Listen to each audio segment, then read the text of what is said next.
अस्सलाम वालेकुम, मैं हूँ फरा जुनैद और आप देख रहे हैं जे फॉर जुनैद। जनाब, मैं आपको बड़ी एक छोटी सी इंटरेस्टिंग सी स्टोरी सुनाने लगी हूँ। मोस्टली जो हिंदुइज्म के अंदर ये बहुत बात मशहूर है कि वो उनकी बड़ी बड़ी मिथ्स होती हैं। काली बिल्ली गुजर गई तो ये हराम हो गया, ये हो गया, उसमें गलत हो गया।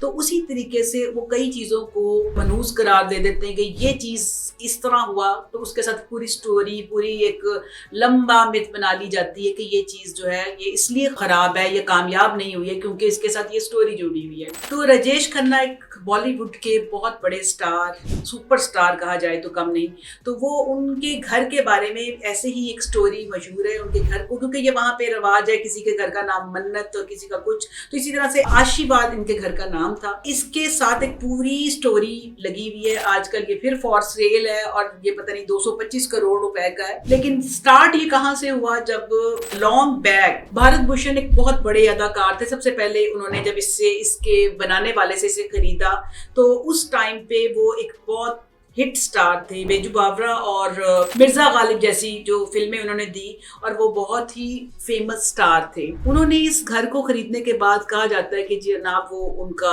डाउनफॉल शुरू हो गया, उनको फाइनेंशियल क्रंच आ गया, उनको फिल्में फ्लॉप होने लग गई और उनके बड़े बुरे हालात हो गए। इतने बुरे हालात और कर्जे आए कि उनको इस घर को बेचना पड़ा। और इस घर के बेचने के बाद जो अगला स्टार आया, वो भी क्योंकि ये ऐसा स्टार्स में मशहूर होता है कि जी बड़ा जबरदस्त घर है, तो वो घर रजिंदर कुमार ने लिया। सेम वो उस टाइम के बड़े सुपरस्टार थे और कुछ अर्सा गुजरने के बाद वो कहते हैं कि इस घर में जाने के बाद ये उसके साथ रिलेट कर दिया गया है। दोबारा उस बंदे पे भी बड़ा डाउनफॉल आया, उसकी फिल्में फ्लॉप होने लगी और वो कामयाब ना हो सका। तीसरे जो इसके बायर थे वो राजेश खन्ना थे, जिन्होंने कि उस जमाने में बहुत ज्यादा इसकी कीमत अदा करके वो इस घर में आए और उन्होंने उस टाइम पे वो एक सुपरस्टार थे।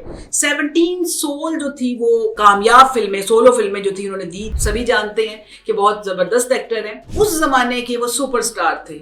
लेकिन इस घर में शिफ्ट होने के बाद जनाब उनके साथ भी वही हुआ, उनकी फिल्में फ्लॉप होने लगी और फिल्मों में एंट्री होगी जनाब अमिताभ बच्चन की। और अमिताभ साहब उनके मुकाबले पर आ गए और फिल्में जो हैं उनकी फ्लॉप होने लगी और आहिस्ता आहिस्ता मुद्दा फिर आ गया आशीर्वाद के ऊपर जनाब कि इस घर की जो नहुसत की वजह से वो बेचारे जो नाकाम हो गए। उनके बाद उसी घर में 2011 में शायद उनकी डेथ हो गई।